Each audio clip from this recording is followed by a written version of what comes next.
The 10th of December 2025, nearly 21 days before we welcome the new year in 2026. And tonight, we reconstitute the three words that follow each other on the keyboard: the J, the K, and the L. And here's what I mean. I'm back. Good to see you. I'm back. This camera like I never left. Kabisa. Oh, see you. It's great to be Looking back. sharp. Thank you very much. Yeah. It's great to be back. Yeah. Walikuwa wameniua. Allah. How? Here I am. We are glad you're back. Thank you, brother. Asante sana. And tonight's guests, Yes. you see them?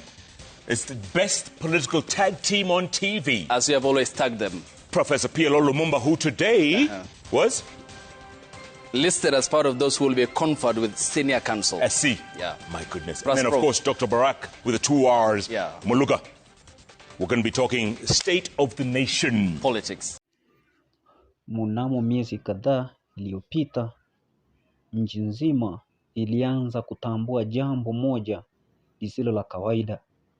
Mmoja wa wanahabari mahiri zaidi, sura ya televisheni ya Kenya kwa zaidi ya miaka 20, alikuwa kimya. Hakukuwa na Jeff Koinange live, hakukuwa Hot 96, hakukuwa kwenye hafla za kitaifa, hakukuwa kwenye mitandaoni. Kimya kizito chenye uzito wa maswali. Mashabiki wakaanza kuuliza, Jeff yuko wapi? Anaumwa? Alifukuzwa? Kuna shida nyumbani? Katika nchi ambayo sauti yake imezoeleka kama sauti ya habari za redio, ukimya wa Jeff ulikuwa kama kuzima taa katika nyumba usiku wa manane. Uvumilivu si kipaji cha kila mmoja. Katika mazingira ya ukimya, watu huita hadithi. Katika mazingira ya hadithi, uongo huzaliwa. Na katika mazingira ya uongo, habari uliotaka kusikia inageuka kuwa ukweli. Baadhi ya mitandao ya blogu zisizo na uadilifu, kurasa za Facebook zisizojulikana zilianza kubuni habari. Walianza na maneno madogo kama, Jeff hajaonekana kwa muda, tunatarajia taarifa kutoka Citizen. Kisha wakapanda ngazi, anaumwa sana, amelazwa, jamaa wa ndani wanasema mambo si mazuri. Hatua moja zaidi, Jeff ameripotiwa kufariki. Ilianza hapa, kwenye mashine ya uvumi, uongo ambao ulijengeka taratibu, lakini kwa kazi ya moto unaoulizwa na upepo wa mitandao. Ndani ya saa chache, habari za uongo zikaanza kutapakaa kama homa kali isiyodhibitika. WhatsApp groups zikawaka, umesikia Jeff kafariki? Kuna screenshot hapa. Breaking news. Hakuna aliyethibitisha, hakuna aliyepata chanzo rasmi, lakini wengi walishare, walilike, walituma kwa wengine. Uongo ulipata kasi kuliko upepo. Na katika kazi hiyo, Jeff alikuwa anazikwa na watu ambao hawakuwahi kukutana nao. Katika jiji la Nairobi, simu zilianza kulia bila kupumzika. Mama, ndugu, rafiki, wafanyikazi wenzake walipiga simu wakitetemeka. Jeff, unajibu? Tumepata habari mbaya sana. Tafadhali, sema kitu. Baadhi ya simu zilikuwa za kilio. Zilikuwa na huzuni halisi, huzuni ya kuamini mtu wao amekufa. Nani asingetishwa? Katika nyumba ya familia, hofu ilitanda. Wazazi walilia, watoto walichanganyikiwa, jamaa walikimbia hospitali kuuliza kama kuna mgonjwa kwa jina lake. Kwao uvumi huo haukuwa mchezo, Ilikuwa hofu ya kweli, uchungu wa ghafla na simanzi ya dakika moja iliyozidi saa 100. Siku moja akiwa nyumbani kwa utulivu, Jeff aliamua kuangalia simu yake ili kuona habari mpya.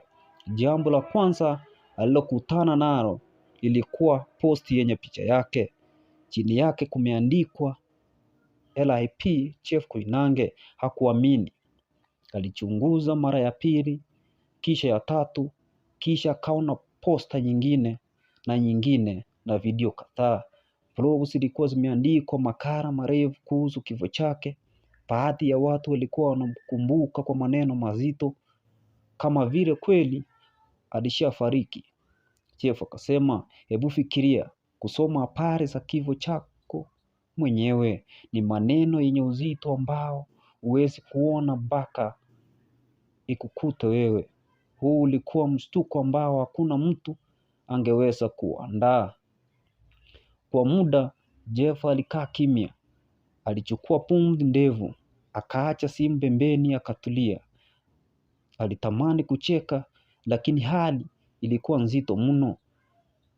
Alitamani kuandika taarifa, lakini hakutaka kuongelea moto. Alitamani kuambia watu kwamba yuko salama, lakini hakuwa na sharti ya kujitetea juu ya uongo. Lakini jambo moja lilimuumiza. Familia yake iliumia zaidi kuliko yeyote mwingine. Uvumi huo ulimuumiza Jeff, si kwa sababu ya kuandikwa, bali ni kwa sababu ya athari zake za watu wanaowapenda. Mnamo Jumatano tarehe 10 Disemba, anga ya habari ilibadilika. Hot96 ikatangaza kuwa kuna mshangao. Saa ya kipindi ilipowadia, sauti ambao Kenya ilizoea, sauti ya nguvu, ya haiba, ya kipekee, ilisikika tena. Jeff akaanza na kicheko, akaendelea na ucheshi, kisha akashusha bumsi na kusema, jamani, walikuwa wamenizika na mimi niko hapa hai kabisa. Studio ikacheka, Wakenya wakapumua, nchi ikatetemeka kwa furaha. Jeff alikuwa amerudi. Mitandao ikabadilika ghafla. Uliozoea rest in peace Jeff sasa ikawa karibu nyumbani Jeff. Mashabiki wakasema, hatimaye tumekumisi sana, wewe ni icon, usituache hivyo tena. Hata wale waliokuwa wamezambaza uvumi walidhani watapata aibu, lakini Jeff hakulaumu mtu. Aliamua kuonyesha tu ukweli. Yuko hai, anacheka, anapiga kazi. Watu wakasherekea si kazi yake tu, bali uwepo wake. Katika kipindi chake Jeff aliongea kwa utulivu, akitoa somo kwa kila Mkenya. Misinformation ni hatari. Uongo unaenea haraka kuliko ukweli na unaweza kumuumiza bila sababu. Hili likawa somo la taifa. Katika dunia ambayo kila mtu ana simu, kila mtu ana uwezo wa kuwa chanzo cha habari, lakini si kila mtu na uaminifu. Ukweli ulionekana wazi, tunapaswa kuthibitisha kabla ya kushare. Jeff alisema moja kwa moja, ametulia, amepata nguvu mpya na amerudi kufanya kazi kwa sababu anapenda kazi yake, si kwa sababu ya shinikizo.